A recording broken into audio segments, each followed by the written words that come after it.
غداری یا کفر کے فتوے بٹنے شروع ہو جائیں، کیونکہ پاکستان میں سب سے سستا کام یہی ہے. لیکن اب اس ڈر سے ہم سوال اٹھانا تو نہیں چھوڑ سکتے، ورنہ جاتے ہوئے غدار کہاں دیکھتے.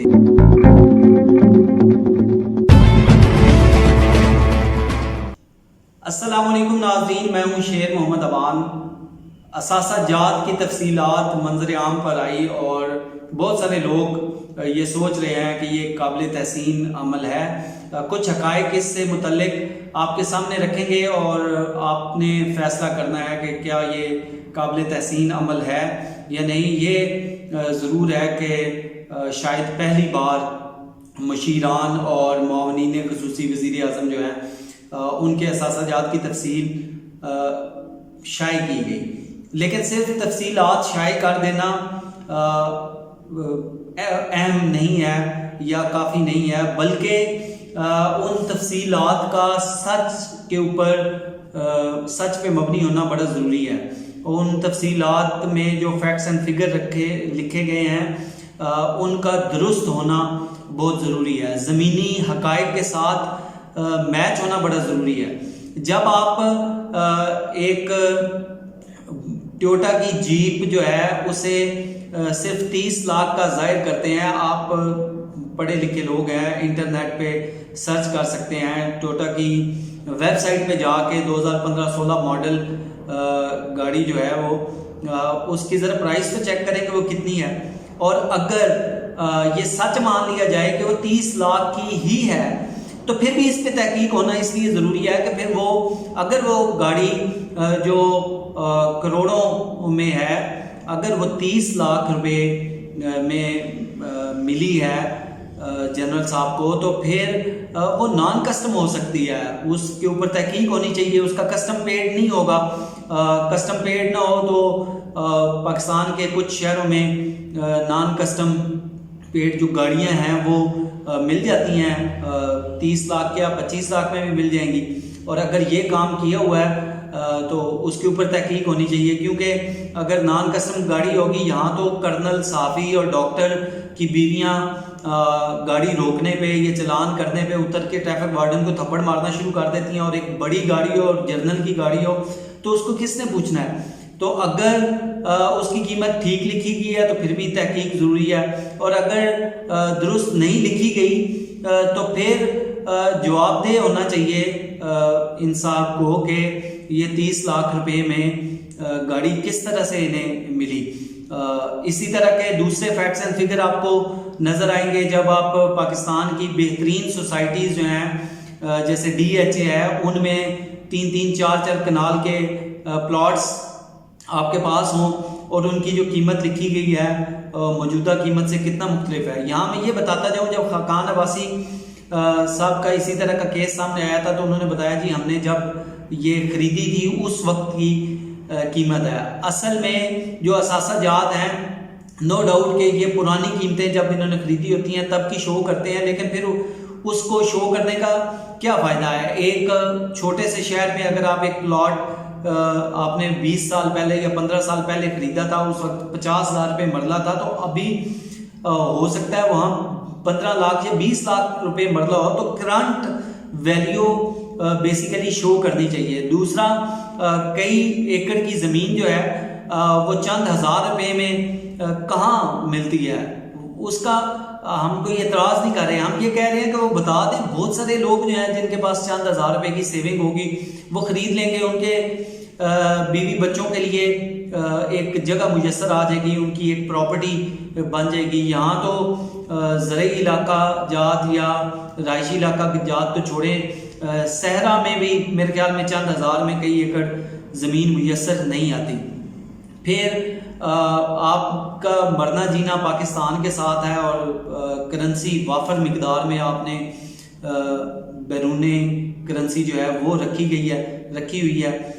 جو آپ کے وزیر خزانہ صاحب ہیں ان کے پاس صرف 25,000 روپے پاکستانی کرنسی ہے. اس سے آپ اندازہ لگا سکتے ہیں کہ جو روپے کو وہ تابڑ توڑ کوششوں کے ساتھ نیچے لانے کی کوشش کر رہے ہیں اور ڈالر کو وہ جھٹکے پہ جھٹکا دے رہے ہیں، اگرچہ پھر بھی ڈالر 160 روپے پہ ہے. آپ کی کرنسی کا جنازہ نکل گیا ہے، وہ اس کا اندازہ آپ کو اس بات سے ہو جائے گا جب آپ کا وزیر خزانہ اپنی ساری کرنسی غیر ملکی کرنسی میں رکھے اور پاکستانی کرنسی جس کے ساتھ وہ وفاداری اور اس کی معیشت کو سنبھالا دینے اور ملک و قوم کے لیے اپنی جان مال نچھاور کرنے کے لیے بڑے بڑے دعوے کرتے ہیں، ان کی کرنسی صرف 25,000 روپے، جو ایک عام ورکر کی تنخواہ ہوگی یا ایک کسی چھوٹی سی کمپنی میں کام کرنے والے بندے کی تنخواہ ہوتی ہے، اتنی سی انہوں نے پاکستانی کرنسی میں رکھا ہے۔ اس سے آپ اندازہ لگا لیں کہ آپ کے روپے کی مزید کیا حالت ہونے والی ہے، ورنہ آپ کا وزیر خزانہ اگر اتنی اچھی آپ کی کرنسی کے حالات بدلنے والے ہوتے تو وہ ضرور اس کو تبدیل کرتے۔ اس پوائنٹ پہ بھی آپ نے لازمی غور کرنا ہے۔ دوسرا، جو جیپ کی ہم بات کر رہے تھے، تو جب ایک سیاستدان فروخ ستار کی گاڑی کا جب ذکر آیا تھا تو آپ نے پریس کانفرنسز کی تھی اور اس میں آپ نے یہ شاید دعویٰ بھی کیا تھا کہ اتنی سستی کہاں سے ملتی ہے گاڑی۔ تو آج میرے خیال میں عوام کو بھی یہ سوال اٹھانا چاہیے کہ اتنی سستی گاڑیاں کہاں سے ملتی ہیں، تاکہ جن کے پاس پیسے ہیں وہ بھی اپنے بچوں کے لیے اس طرح کی گاڑیاں خریدیں۔ پھر آپ نے ایک رپورٹ پبلش کی، تفصیلات پبلش کی، کیا صرف یہ کافی ہے؟ ٹھیک ہے، کیا اس پہ بات نہیں ہونی چاہیے کہ مشیران، جو بڑے بڑے مشیران ہیں، نامی گرامی اور قدآور لوگ ہیں، ان کی جو نیشنلٹیز ہیں وہ دوسرے ملکوں کی ہیں؟ آپ دوسرے ملک کے جب ریزیڈنسی پرمٹ آپ کو ملتا ہے، نیشنلٹی ملتی ہے، تو بیسیکلی آپ اس کے قوانین، اس کی حفاظت کے لیے اوتھ اٹھاتے ہیں، اس کی وفاداری کا اوتھ اٹھاتے ہیں۔ ادھر آپ نے پاکستان کا بھی اوتھ اٹھایا ہوا ہے، اور یہاں تو خیر آپ اگر پیدا ہوئے ہیں تو آپ کو کسی اوتھ کی ضرورت ہی نہیں ہے، اور وہاں جب آپ نے اپنی وفاداری کا اوتھ ادھر بھی اٹھایا ہوا ہے تو پھر سوچنے کی بات تو ہے نا کہ آپ کس کے ساتھ وفادار ہیں، اس کے ساتھ یا اس کے ساتھ۔ پھر جب آپ کا سارا مال، ساری پراپرٹی باہر ہے اور یہاں چند ہزار روپے آپ کے پاس یا چند لاکھ روپے کی پراپرٹی ہے یا چند ایکڑ آپ کی پراپرٹی ہے جو اونٹ کے منہ میں زیرہ کے برابر بھی نہیں ہے، تو پھر کس طرح یقین کیا جائے کہ آپ کی وفاداریاں ادھر ہیں یا ادھر ہے؟ چین نے کچھ روز پہلے یہ خدشہ ظاہر کیا تھا کہ امریکہ کا بہت زیادہ دباؤ ہے۔ بالکل اسی طرح اگر انڈینز جو ہیں وہ اپنے بندے سارے چین کی جو پالیسی میکر ہیں اور مشیران ہیں ان میں اپنے بندے بھیج دیں تو ہماری کیا حالت ہوگی۔ تو آپ اس سے اندازہ لگا سکتے ہیں کہ چین اور امریکہ کے جو حالات ہیں اس میں اگر امریکہ کے اور یہ کینیڈا کے اور برطانیہ کے بندے سارے یہاں اہم عہدوں پہ بیٹھے ہیں تو پھر چین کے خدشات تو بالکل درست ہیں۔ اور آپ جب بڑے بڑے دعوے کرتے تھے کنٹینر کے اوپر کھڑے ہو کے بھی وزیر اعظم صاحب، تو اس وقت کی کم از کم تقریریں ہی دوبارہ سن لیں۔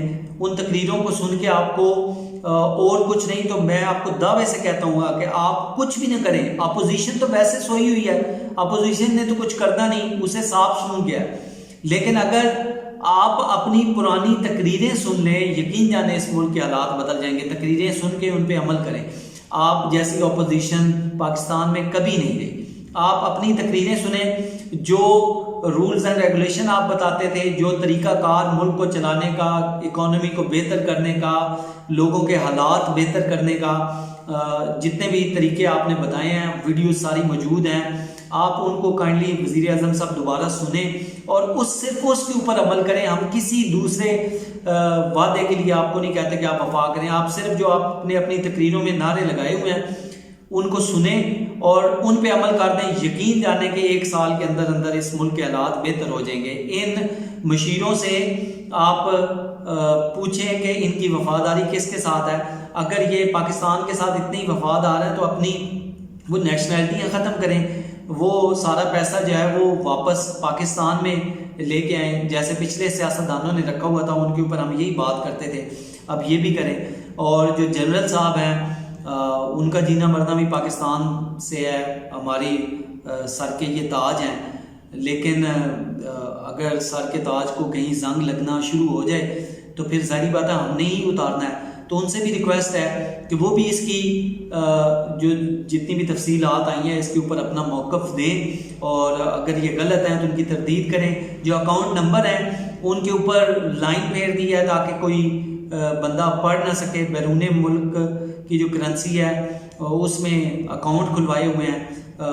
جو یہ میں آپ کو یہ بھی بتا دوں کہ یہ تفصیلات بالکل نامکمل ہے. اس کی وجہ یہ ہے کہ ان کے بیوی بچے بے نامی ان کا کوئی ذکر ہی نہیں ہے، اور جن چیزوں کا ذکر ہے وہ جائیداد جو ہے اس کی قیمت مارکیٹ ویلیو سے میچ نہیں کرتی، اور باقی جنہوں نے بتائی ہیں ان کی تقریباً 70 سے 75% جو جائیداد ہے وہ پاکستان سے باہر ہے، اور یہ بتاتے ہیں کہ ہم پاکستان کے ساتھ وفادار ہیں.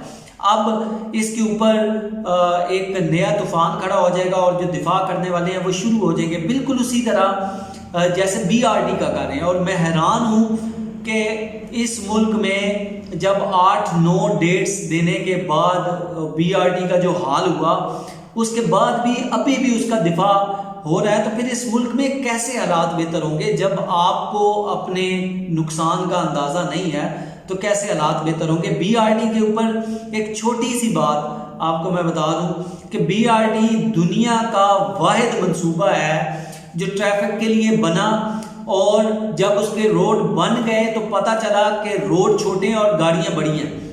Can you imagine? یہ دنیا میں واحد مثال ہے، اور اس کے باوجود آپ اس کا دفاع کرتے نظر آتے ہیں. اور جب یہ معاملہ حل ہوا، روڈ دوبارہ سے وہ ہوئے، تو پھر پتہ چلا کہ 7 اسٹیشن ایسے ہیں جن کے اوپر گاڑیاں مڑتے ہوئے ٹکرا جائیں گی. یہ صرف 2 بلنڈرز میں نے آپ کو بتائے ہیں، باقی جو تاریخ پہ تاریخ دی ہے، جو اس کی قیمت میں اضافہ ہوا ہے وہ الگ سے ہے، اور جو اس میں کرپشن کے سکینڈلز ہیں وہ آپ جس مرضی سیاسی پارٹی کے ساتھ نتی کریں، اپوزیشن کے ساتھ نتی کریں، صحافیوں کے ساتھ نتی کریں، حقائق وہ چھپتے نہیں ہیں. ویسے مجھے اب یہ لگنا شروع ہو گیا ہے جو پروپیگنڈا جس طرح پری ویل کرنا شروع ہو گیا ہے اور اس کے اوپر لوگ یقین کرنا شروع ہو گئے ہیں، تو ہم جو سنتے تھے کہ سچ سچ ہوتا ہے، اب مجھے لگتا ہے کہ سچ سچ نہیں ہوتا، بلکہ جھوٹ بار بار بولنے سے وہ سچ ہوتا ہے اور اسی پہ لوگ یقین کرتے ہیں. تحقیق سے ہم آ رہی ہیں اور بنی بنائی پوسٹیں واٹس ایپ میں یا فیس بک کے اوپر یا سوشل میڈیا کے اوپر ہمیں آتی ہیں اور ہم ثواب سمجھ کے اسے آگے بھیجنا شروع کر دیتے ہیں، کسی چیز پہ تحقیق نہیں کرتے. اور یہ جو پروگرام ہے اس کے بعد ہو سکتا ہے داری یا کفر کے فتوے بٹنے شروع ہو جائیں، کیونکہ پاکستان میں سب سے سستا کام یہی ہے. لیکن اب اس ڈر سے ہم سوال اٹھانا تو نہیں چھوڑ سکتے، اس ڈر سے آواز بلند کرنا ہم نہیں چھوڑ سکتے. ہم نے مڑ مڑ کے اسی خاک کے وطن کو دیکھا، ورنہ جاتے ہوئے غدار کہاں دیکھتے ہیں. انشاءاللہ نئے پروگرام کے ساتھ آپ کی خدمت میں جلد حاضر ہوں گے. پاکستان